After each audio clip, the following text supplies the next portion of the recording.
चलिए, ईवीएम पर चुनाव से पहले चर्चा क्यों नहीं होती है? चुनाव से पहले ईवीएम के ऊपर ठीकरा क्यों नहीं फोड़ा जाता है?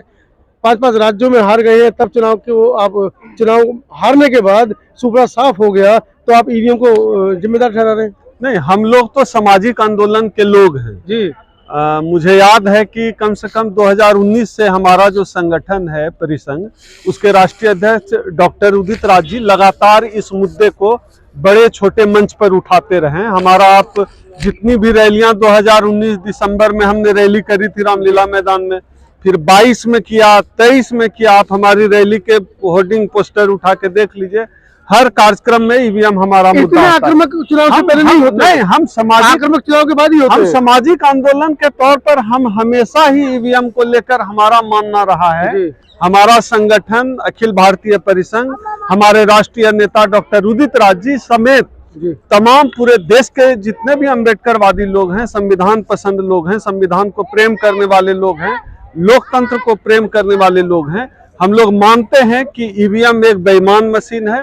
दुनिया की कोई भी मैन मेड मशीन जिसको इंसान ने बनाई है, उसको हैक किया जा सकता है, उसको टेम्पर्ड किया जा सकता है। अगर आप यह कहते हैं कि ईवीएम हैक नहीं हो सकता, टेम्पर्ड नहीं हो सकता, तो आपके नाक से दूध चूरा है, आप जाके अमूल स्प्रे का दूध का डिब्बा पीजिए। आप जो है ठग रहे हैं लोगों को। ईवीएम एक बेईमान मशीन है और इतने बड़े लोकतंत्र में जहां देश की आबादी लगभग जो है 1.25 करोड़ से ज्यादा है, उस देश में अगर लोकतंत्र की जो पूरी नींव है जिस पर टिकी हुई है, ईवीएम जिससे तय हो रहा है लोकतंत्र में क्या होगा, रुपया खर्च होते हैं सरकार के, तय जो हो रहा है वो आप उसको विश्वसनीय, उसका वो विश्वसनीय होना ठीक नहीं है। करोड़ बिल्कुल होना चाहिए, तो जनता के टैक्स का पैसा है ना जी। कोई चुनाव आयोग जो है खेत कोर के या मोदी जो है खुरपी चला के वो पैसा तो नहीं निकाल रहा है, जनता का पैसा है और जनता सरकार चुनती है। जनता के लिए सरकार,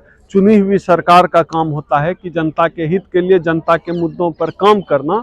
और अगर ईवीएम ही पूरी चुनावी प्रक्रिया ही अगर चद्दर ओढ़कर सो रही है आपकी जनता, अगर पूरी देखिए चद्दर बोल रही है। जब बाबा साहब ने भी जब जो मिशन शुरू किया था देश में दलितों के लिए, पिछड़ों के लिए, जब आंदोलन शुरू किया था, तो कौन सी करोड़ों की भीड़ उनके पीछे चल रही थी। लेकिन क्या है कि भीड़ हमेशा चीजें तय नहीं करती।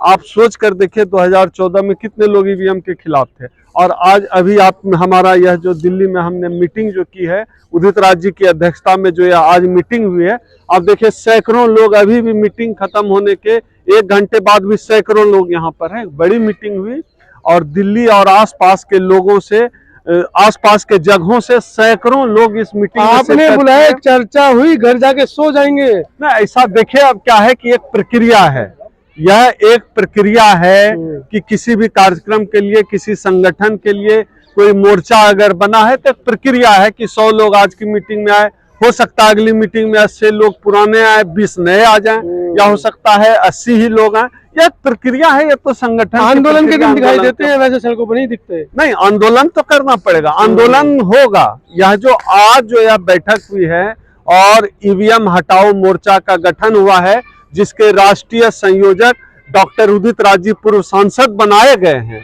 आप देख लीजिए कि हमने कोई भी लड़ाई, हम परिसंघ चलाते हैं, हमने कोई भी लड़ाई मुकम्मल लड़ी। हमने 3 संवैधानिक संशोधन कराया, हम बहुजन लोकपाल बिल लेकर आए, और जब उदित राज जी सांसद थे उस दौरान उन्होंने जो है निजी क्षेत्र में आरक्षण बिल पेश किया, जो एक सांसद का अपना अधिकार होता है।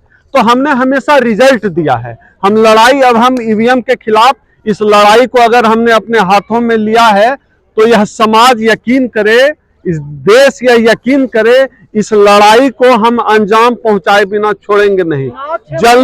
जल्दी ही इस मामले में हम लोग एक बड़ा आंदोलन, चुनाव भले ही 6 महीने हो, 8 महीने हो, ये लड़ाई का हिस्सा है हमारा। इस लड़ाई को हम मुकम्मल अंजाम तक पहुंचाएंगे, और जल्दी ही इस पूरे कार्यक्रम के लिए ईवीएम के खिलाफ जिस मुहिम की शुरुआत आज हुई है दिल्ली में, उस मुहिम को हम अंजाम तक ले जाएंगे। ऐसे यही तो सवाल जनता पूछ रही है, 5 साल किया क्या आपने? चुनाव से पहले आगे सड़कों पर उतरेंगे? आप देखिए, आप अगर मुझसे पूछ रहे हैं तो मैं अपने संगठन के प्रतिनिधि के तौर पर, अखिल भारतीय परिसंघ के प्रतिनिधि के तौर पर, राष्ट्रीय महासचिव के तौर पर मैं यकीन के साथ, दावे के साथ कहता हूं कि ईवीएम की लड़ाई हमारे संगठन परिसंघ ने, हमारे राष्ट्रीय अध्यक्ष उदित राज जी के नेतृत्व में लगातार हम लड़े हैं। आप देखिए चुनाव के पहले हमारे राष्ट्रीय अध्यक्ष उदित राज जी का ट्वीट आप देख लीजिए निकाल के, चुनाव के पहले कह रहे हैं वो कि ईवीएम अविश्वसनीय है, और कोई सीजनल नहीं कहा जा रहा है। सारे हम रोज लड़ाई लड़ेंगे, जमीन पर कौन उतरेगा भाई? हम जमीन पे भी 5 नवंबर को हमने लड़ाई लड़ी ना, 5 नवंबर को हमने लाखों लोग इकट्ठे किए रामलीला के अंदर खड़े, हमने रामलीला मैदान में रामलीला मैदान में हमने बड़ी लड़ाई लड़ी, लाखों लोग पूरे देश से हमने बुलाया। अब ईवीएम के खिलाफ भी हमने मोर्चा खोला है। सड़कों पर कब उतर रहे हैं? ईवीएम के खिलाफ सड़कों पर कब उतर रहे हैं? हमने मीटिंग तक जो है खुले मैदान में किया है। इसका मतलब है यह लड़ाई, संसद की लड़ाई सड़क पे ही लड़ी जानी है। और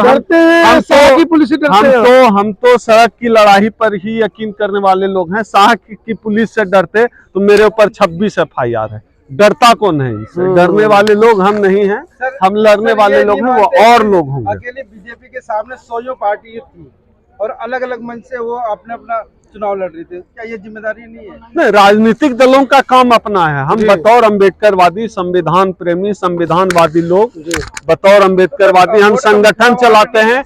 हमारी जो संगठन के तौर पर जो हमारी जिम्मेदारी है, हम उस जिम्मेदारी का पालन कर रहे हैं।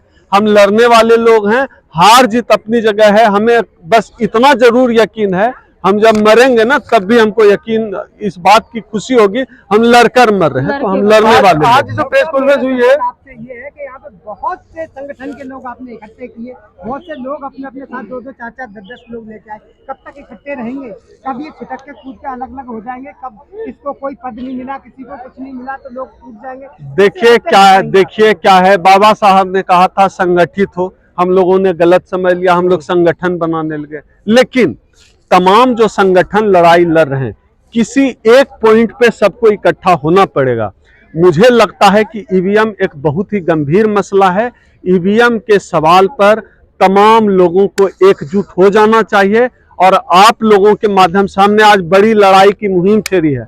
आप सब लोग, ये एक बहुजन मीडिया है, मैं इस चैनल को, जितने लोग इस चैनल को देख रहे हैं, मैं व्यक्तिगत अपील करता हूं, आप भी हमारी लड़ाई का हिस्सा बनना चाहते हैं, मैं अपना नंबर बोल देता हूं, सीधे मुझे व्हाट्सएप पर नाम और अपना डिटेल लिखकर भेजिए और अपने यहाँ लड़ाई लड़िए। हमें बुलाएंगे, हम आएंगे, और हम आपको बुलाएंगे, आप आइए।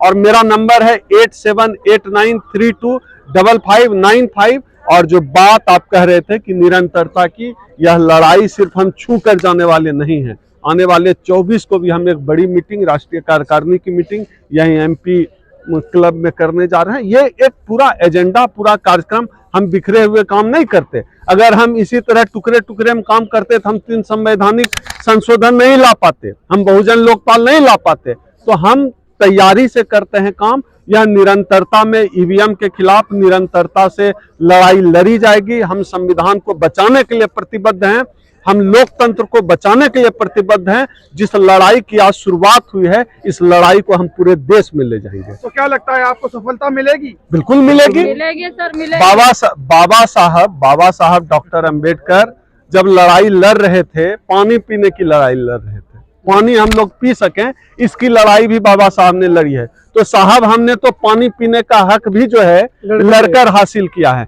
माता सावित्रीबाई फुले पर जो है गोबर फेंक दिया जाता था, तो हमारी माता, तब हमने पढ़ा, हमारे हाथ में कलम आई, तो हमारी माँ का नाम सावित्रीबाई फुले है जिसने पढ़ाने के लिए लड़ा, और हमारे बाप का नाम डॉक्टर अंबेडकर है जिसने पानी पीने तक की लड़ाई लड़ी है। इस लड़ाई को हम लड़ेंगे और जीतेंगे। जय हिंद।